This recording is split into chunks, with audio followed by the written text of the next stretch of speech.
Bem-vindos ao workshop Expografia Acessível, oferecido gratuitamente pelo programa Polos Hub.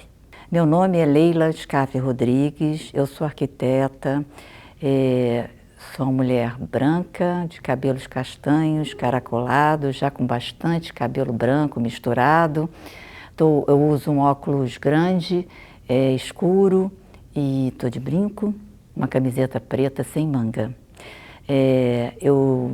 A partir de 2000, mais ou menos, eu comecei a fazer, além de projetos de arquitetura, projetos de expografia. Então, eu já tenho, assim, um longo tempo trabalhando nessa área. E eu vou estar aqui com vocês hoje compartilhando exatamente um pouco desse conhecimento que eu adquiri e apresentar algumas experiências práticas ou ideias ao longo desta videoaula. Eu gosto muito de começar a falar de exposição acessível, falando um pouquinho sobre as certas definições, né? A gente tem que saber o que é exposição, né? Então, eu já li várias definições de exposição e tem uma que é curtinha e que fala muito bem o que eu acho que é importante a gente ter em mente.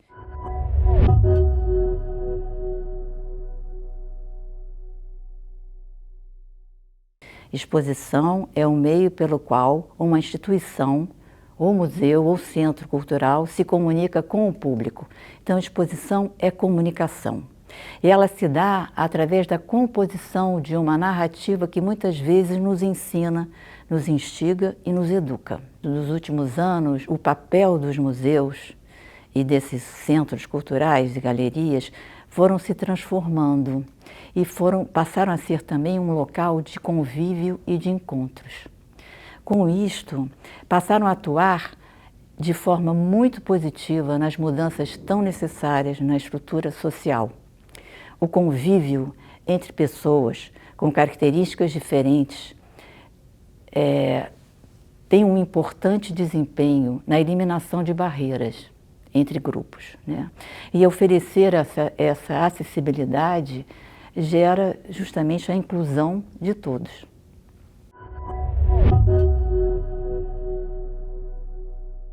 Uma exposição é um trabalho multidisciplinar de vários profissionais que se relacionam, cada um com a sua expertise, né? Tem a própria instituição, tem a curadoria, tem a expografia, tem o design gráfico, tem o educativo, assim, citando assim, os núcleos principais, né? Quanto maior a interação entre esses vetores, maior o sucesso da mostra. Não? Então, falar em exposição acessível é pensar que todas as ações de cada vetor citado acima devem ter a mesma direção e intenção, né? Porque para pensar e promover a acessibilidade, devemos ter ações em todos os seus aspectos, trazendo acessibilidade física, de comunicação e atitudinal. Uma exposição acessível deve estar consciente das diversas deficiências, que são muito variadas, de cada uma com as suas especificidades. Eu vou falar os três conceitos, alguns conceitos que eu acho assim básicos, né, que trazem acessibilidade a uma exposição, né? O primeiro deles, eu vou falar sobre o fluxo do percurso. O fluxo de uma visitação é criado pela expografia, com a orientação do discurso curatorial, através da circulação entre o suporte das obras. Se vocês pararem um pouquinho para lembrar, se vocês olharem uma sala de exposição, vocês vão reparar que os visitantes fazem um movimento de aproximação e afastamento em cada obra.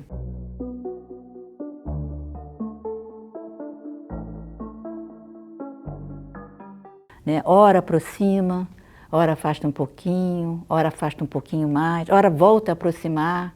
É sempre essa movimentação de aproximação e afastamento. E outra coisa importante também para a gente ter, lembrar e como registro, né, que às vezes a gente não registra certas coisas, é o tempo que as pessoas levam em cada obra.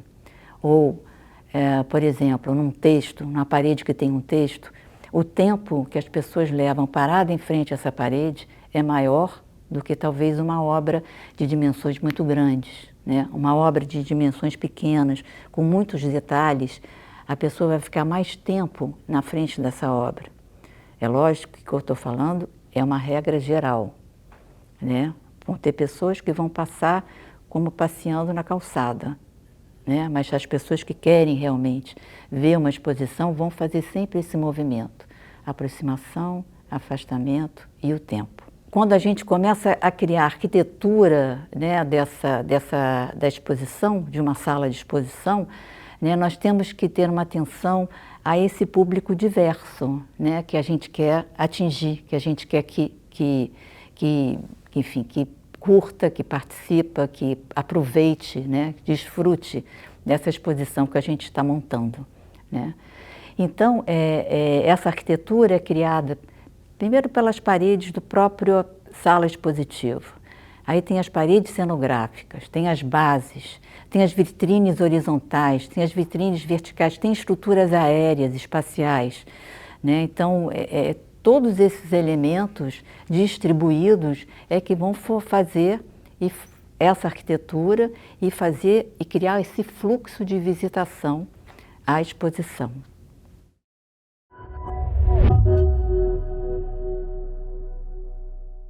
Então, a coisa mais importante é que a gente tem que ajudar uma circulação segura, né? E na aproximação do visitante a cada obra exposta. Essa é a meta de uma boa exposição e de uma exposição acessível. Existem algumas referências que a gente pode usar de medidas como base, não como uma regra rígida. Acho que nunca se deve ter uma regra rígida, é só um ponto de partida. Numa circulação, a gente sempre deve ter no mínimo uma largura de 1,5 m a 2 metros. Né? Por quê? Uma cadeira de roda, para girar e fazer a sua manobra, precisa de 1,5 m. O ideal, dependendo da situação, é você ter mais do que o necessário para um giro de cadeira de roda, para que você tenha o giro da cadeira de roda e ainda ter uma pessoa, enfim, na frente de uma obra, parada, olhando, curtindo. Daí que deve-se partir sempre de, no mínimo, essa medida como base para criar o nosso fluxo e a nossa circulação de visita a uma exposição.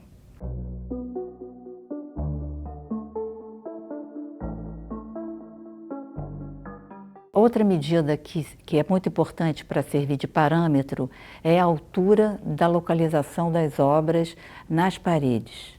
Eu sempre crio um eixo que eu chamo eixo de visão. Esse eixo de visão, para ser confortável para uma pessoa na cadeira de roda ou uma pessoa andante poder apreciar uma obra, deve variar em 1,45 m a 1,55 m. Isso não é uma regra rígida, porque tem obras que elas pedem para ficar um pouquinho mais altas, tem obras que pedem para ficar um pouquinho mais baixas, porque elas querem ou pedem para uma aproximação maior, um tempo maior, porque tem muitos detalhes, tem coisas escritas, enfim. Essa altura, essa determinação do eixo de visão, vocês vão reparar que essa imagem, eu tracei uma linha na parede desse eixo.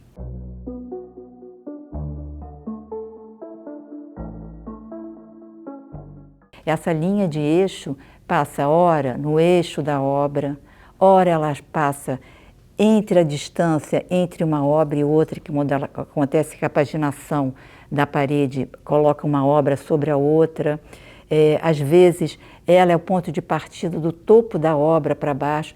Ela é só uma referência, né? Uma referência que está dizendo qual é a altura ideal para poder atender ao público na cadeira de roda e o andante. Outro conceito de acessibilidade que é muito importante a gente usar é que nas vitrines horizontais, a gente tem que, geralmente, vitrine horizontal tem muitas peças dentro, né? É lá que a gente geralmente bota livros, textos, objetos pequenos, né? Assim, várias coisas. Então, também é um suporte em que as pessoas vão ficar mais tempo observando, curtindo, enfim, tudo que tem lá dentro. Então, uma pessoa na cadeira de roda também vai ficar mais tempo, né? E se ela se aproximar de frente e poder até entrar um pouquinho com as pernas dentro da vitrine, do suporte da vitrine, vai ser muito mais confortável do que ela ficar de lado, com o corpo torcido, para poder curtir o que tem na vitrine. Então, os suportes centrais de vitrines horizontais, ou mesmo leitores, peças que vão na parede, todas elas têm que ter a estrutura delas soltas do chão, né, o máximo soltas do chão. A seguir vocês vão ver alguns exemplos do que eu estou falando agora.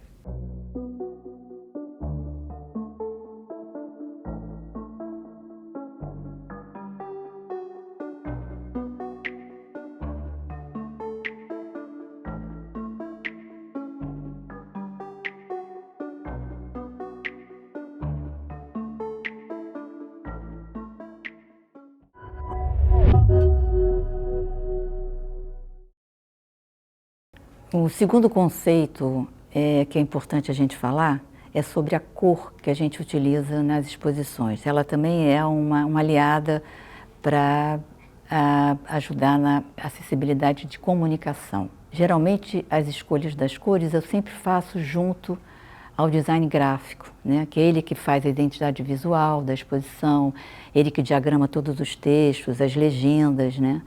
Mas eu vou, assim, ao longo do desenvolvimento do projeto, no momento que eu vou conhecendo as obras, vai vindo, assim, uma identificação, quer dizer, uma escolha, né? Qual a cor que fica melhor com aquelas obras. Porque a cor que a gente coloca na parede, ela ajuda a realçar ou a neutralizar o que a gente tem, o que a gente coloca em cima dela. É importante, justamente na leitura, principalmente de texto, a gente ter o maior contraste possível entre a cor da parede e a cor da letra. Vocês vão ter a seguir uma tabela que vai mostrar bem os níveis de contrastes entre as cores.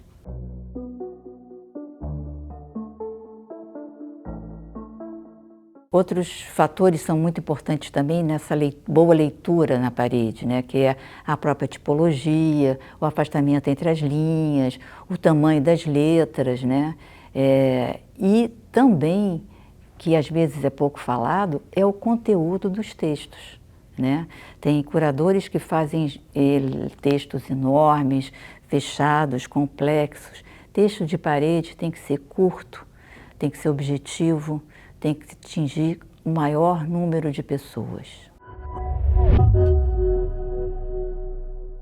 O terceiro conceito é a tecnologia assistiva. Ela é uma grande aliada. Aliás, é aliada para as pessoas com deficiência, para tudo, no dia a dia da gente é uma grande aliada, né? E na exposição, a audiodescrição e a tradução em Libras devem constar no nosso plano de acessibilidade.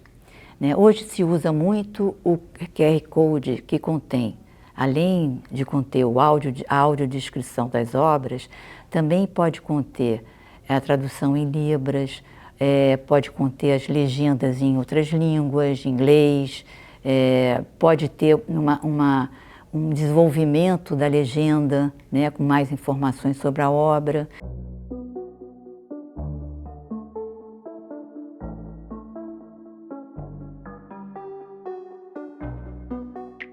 Importante falar que existe uma enorme diferença entre audiodescrição e audioguia. As pessoas meio que se confundem um pouco nessas duas auxílios, porque as duas auxiliam muito a compreensão da exposição, né? A audioguia geralmente é uma visita guiada que se faz com o curador ou com alguém da instituição que vai mostrar e contar a exposição, né? Para quem não pode estar presente. Mas a audiodescrição vai descrever aquela obra. E ela deve ser feita por uma pessoa que entenda e que saiba fazer, porque senão fica muito mecânico, né? É importante na audiodescrição ter a descrição da emoção, do que aquela obra está passando, né? Não ser simplesmente a cor de fundo, objeto, enfim, tem que ter um pouco mais de densidade. Aí tem que ser feita por quem sabe fazer, né? Então é muito importante a gente usar dessas duas, tanto da tradução em Libra como a audiodescrição, para a gente conseguir dar uma acessibilidade comunicacional, né? Que a gente tanto precisa, né? Em vídeos, né, tem que sempre existir essas duas acessibilidades, né? E, enfim, e também na disposição das obras. A seguir, vocês vão ver duas fotos que mostram, assim, uma situação muito boa de acessibilidade. Vocês vão ver a obra em si, né, que é uma grande fotografia, em dimensões grandes, e em frente tem um pequeno tótem, e esse tótem tem maquete tátil, legenda em braille e QR Code. Isso é, assim, aquela situação muito, muito, muito boa para ajudar todas as pessoas que têm deficiência visual, né? Na realidade, essa situação que vocês vão ver, seria maravilhoso que se pudesse existir em todas as obras de uma exposição. Mas normalmente não é isso que acontece. Normalmente é escolhido algumas obras e essas é que recebem esse tratamento de acessibilidade maior.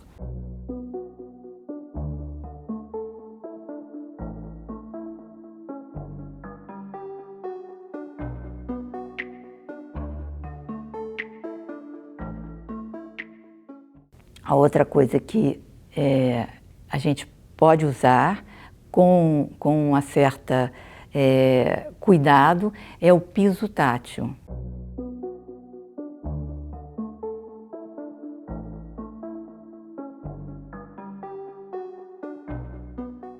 Eu falo que por certo cuidado, porque o piso tátil é muito bom para a pessoa que tem deficiência visual, mas para uma pessoa que usa cadeira de roda, não é.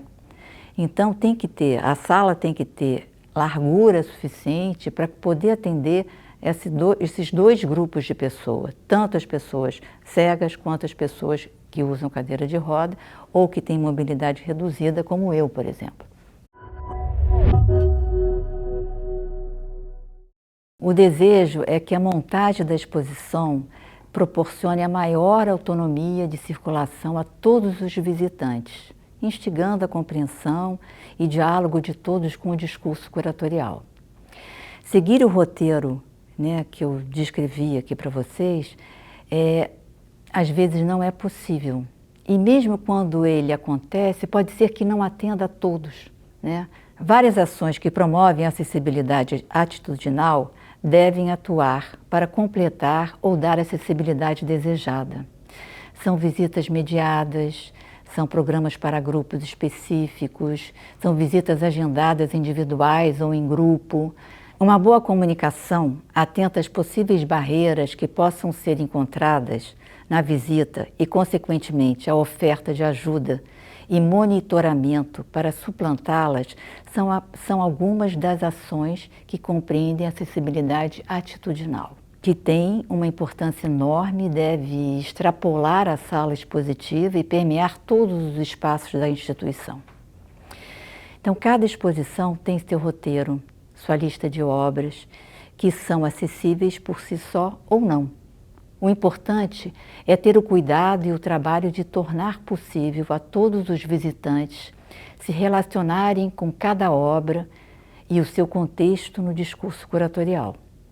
Daí a importância na acessibilidade vir acontecendo desde o começo da concepção e desenvolvimento do projeto, deixando de ser lembrada só com a exposição já montada, o que ainda é muito comum, infelizmente.